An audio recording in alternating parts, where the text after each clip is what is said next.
This is so beautiful. ரொம்ப நல்லா இருக்கு பார்க்கிறதுக்கு. Full cloudy இருக்கு. ஆனா violet இருக்கு sky. அதுவும் ஒன் சைடு மட்டும்தான் பாருங்க. இந்த சைடு அவ்வளவா இல்லை, ஆனாலும் லைட்டாக இருக்குது அந்த வயலட். பட் அதர் சைடு பார்த்தீங்கன்னா ஃபுல்லாகவே வயலட்டாக இருக்குது. சூப்பராக இருக்குது. ஸோ டைம் இப்போ பார்த்தீங்கன்னா 7:20. 7:20க்கு இந்த மாதிரி ஸ்கை நான் பார்த்ததே இல்லை. ஸோ சன் ஸ்ட்ராமால் அரோரா தெரியும்னு சொல்லியிருந்தாங்க. மேபி அதாக கூட இருக்கலாம், ஐ டோன்ட் நோ. ஸோ நீங்கள் இந்த மாதிரி 7:30 7:20க்கு இந்த மாதிரி ஸ்கை பார்த்துட்ருக்கீங்கன்னா ப்ளீஸ் காமெண்ட் செக்ஷனில் காமெண்ட் பண்ணுங்கள். செம்ம பியூட்டிஃபுல்லாக இருக்குங்க, செம்ம பியூட்டிஃபுல்லாக. ஒரு வயலட், ஃபுல்லாக வயலட், ஒரு மாதிரி பிங்கிஷ் வயலட் அந்த மாதிரி இருக்குது ஸ்கை. பியூட்டிஃபுல். பார்த்தீங்கன்னா மூணும் இருக்குது, பட் க்ளவுடியாக இருக்கிறதுனால அவ்வளோவா தெரியல. பியூட்டிஃபுல். சீக்கிரமாக டின்னர் குக் பண்ணிகிட்ருக்கேன். பிகாஸ் டைம் ஆயிடுச்சு, 8 மணி ஆயிடுச்சு. இன்னும் நான் ஸ்டார்ட்டே பண்ணல. முட்டை குழம்பு பண்ணிகிட்ருக்கேன். இன்னைக்கு கொஞ்சம் டிஃப்ரெண்ட்டாக ட்ரை பண்ணலான்னு. பிகாஸ் எனக்கே போர் அடிக்குது ஒரே மாதிரி குழம்பு வைக்கிறதுக்கு. ஸோ கொஞ்சம் டிஃப்ரெண்ட்டாக ட்ரை பண்ணுறேன்.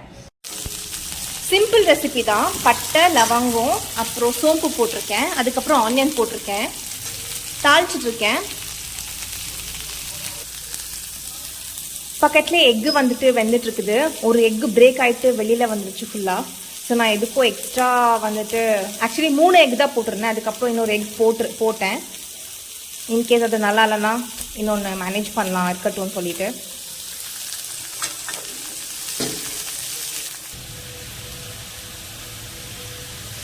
பட்டுருச்சு.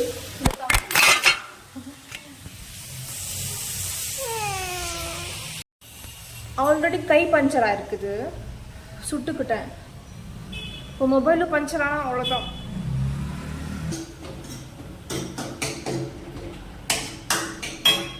ஸோ தக்காளி கொடையே வெந்துருச்சு. இதை வந்துட்டு கூல் டவுன் ஆனோன்னே நம்ம வந்துட்டு மிக்சியில் போட்டு அரைச்சிக்கலாம். ஓகே.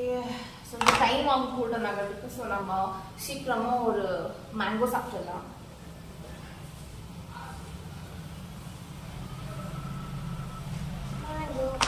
மேங்கோ செம்ம ஸ்மெல்.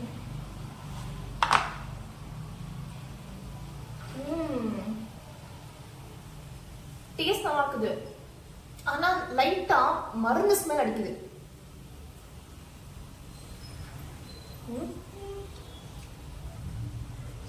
எனக்கு விட்டுட்டு போனால அந்த பையன் சொன்னா, இது 1 hour தண்ணியில நனைச்சு வைங்க, அப்பதான் அந்த கெமிக்கல் ஸ்மெல் போகுது. எனக்கு அப்பா புரியல, இப்பதான் புரியுது.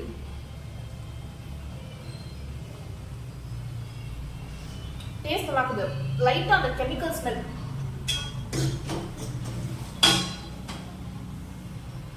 நைட் யூஸ்வலா ரைஸ் பண்ண மாட்டேன், இன்னைக்கும் பண்ணல. என்ன பண்ணலாம், நேற்றுக்கு அடை தோசை பண்ணேன், இன்னைக்கு வீட் தோசை வித் டொமேட்டோ கறின்னு சொல்றேன், மொட்டை கறி.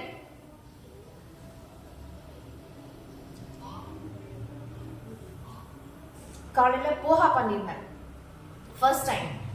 ஆக்சுவலி எனக்கு பிடிக்காத நினைச்ச, பட் நல்லா அந்த டேஸ்ட். இனிமேல் ரெகுலரா பண்ணலாம் போஹா. ஆனால் அதுவும் டிஃப்ரெண்டா ட்ரை பண்ணியிருந்தேன். தாளிச்சுக்கும் போது 2 எக் உடைச்சு ஊத்திட்டேன், நல்லா டேஸ்ட் ஆனது.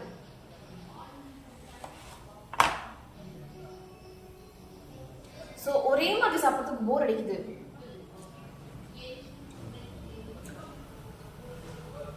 யூடியூப்ல பார்த்தா அவங்க சொல்ற இன்கிரிடியன்ஸ் வீட்ல இருக்கிறது இல்ல. அப்ப போய் வாங்கிட்டு வர மாட்டேனா? அதனால வீட்டுல என்ன இருக்கும், இப்ப எங்க இருக்குதுன்னா அது கூட வீட்டுல என்னென்ன இருக்குதோ அதெல்லாம் மிக்ஸ் பண்ணி மேட்ச் பண்ணி சமையல் பண்ணிட வேண்டியது. எங்க அம்மா அப்படி கிடையாது. நான் கொஞ்சம் ஃபியூஷன் ட்ரை பண்ணேன்.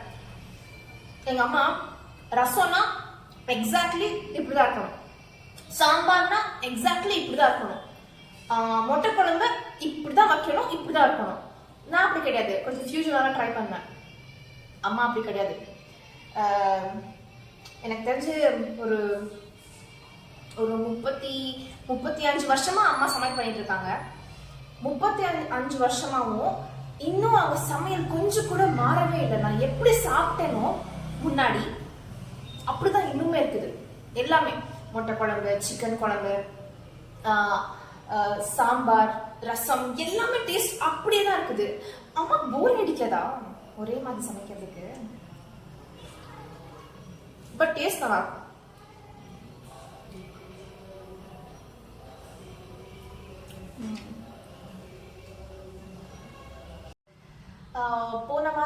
போன வாரத்துல முட்டை குழம்பு வச்சிருந்தேன். அப்பா சாப்பிட்டாங்க, ஒன்றும் சொல்லலை. அப்புறம் ஒரு 2 days கழிச்சு அப்பா கிட்ட கேட்டேன், அப்பா முட்டை குழம்பு கேட்டானே. இல்லைம்மா முட்டை குழம்பு மட்டும் பண்ணிடாத அப்படின்னு சொன்னாங்க. அப்போதான் தெரிஞ்சது முட்டை குழம்பு நல்லா இல்லை அப்படின்னு. ஸோ அதனால அது அம்மாவோட ரெசிபி. அம்மா பண்ணப்போ நல்லா இருந்தது. பட் நான் பண்ணப்போ என்ன மிஸ்டேக் பண்ணேன்னு தெரியல. நானும் அதான் சாப்பிட்டேன், எனக்கு ஒன்றும் தெரியல. ஆனால் அப்பாவுக்கு பிடிக்கல. ஸோ அதனால இன்னைக்கு டிஃப்ரெண்ட்டாக ட்ரை பண்ணுறேன். பார்க்கலாம் இது பிடிக்குதா என்னன்னு.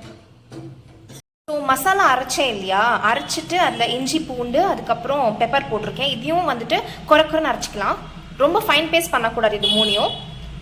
So masala is ready.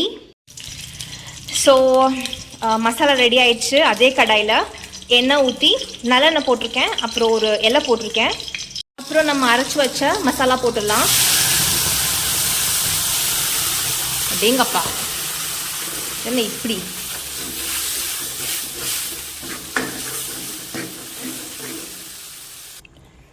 அப்புறம் தனியா பொடி, அப்புறம் காரப்பொடி கொஞ்சமாக தான் போடுறேன் ரெண்டுமே. பிகாஸ் இன்கேஸ் தேவைன்னா மறுபடியும் கலந்துக்குவேன், நிறையா போட மாட்டேன், எப்போவுமே போட மாட்டேன். கரம் மசாலா போடலாமா என்னன்னு தெரியல. அப்புறம் மஞ்சள் கொஞ்சமாக போட்டுக்கிறேன். இது வந்துட்டு சோலை மசாலா போடலான்னு நினைக்கிறேன், சும்மா டிஃப்ரெண்ட்டாக இருக்கட்டும்னு. டொமேட்டோ கொஞ்சம் அதிகமாக போட்டதுனால குழம்பு இனிக்குது.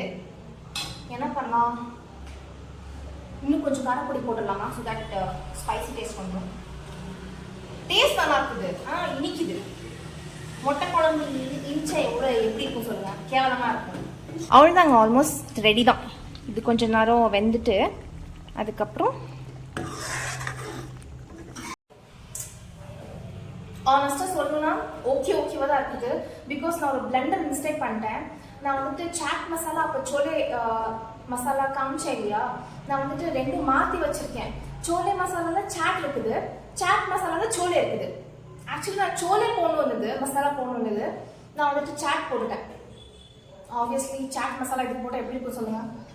ஸோ டேஸ்ட் அது வரைக்கும் நான் போடக்கூடாது, நான் இப்படி தான் ஏதாச்சும் பண்ணி விட்ருவேன்.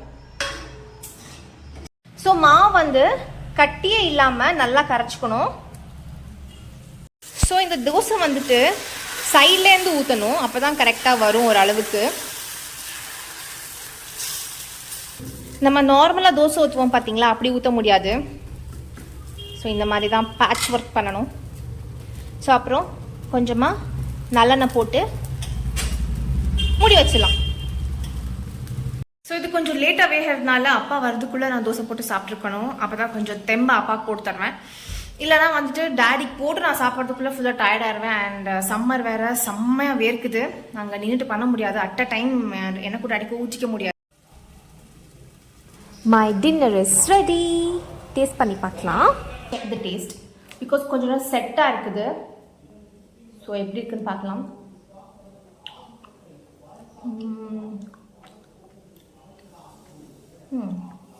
ஓகே தான்.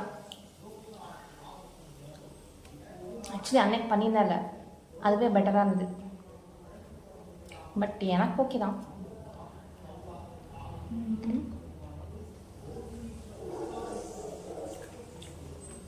பக்கம் டேடிக்கு எப்படி ஒன்றும் இல்லை, அந்த சாட் மசாலா போடக்கூடாது இருந்தது, அதோட டேஸ்ட் தான்.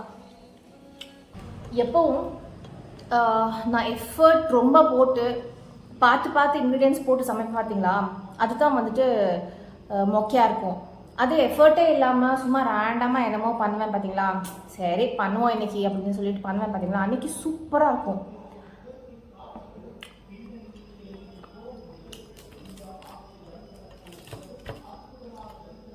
ஆக்சுவலி இந்த கிரேவி சாப்பிட நல்லா இருக்குது, போய் சொல்லாங்க நிஜமா.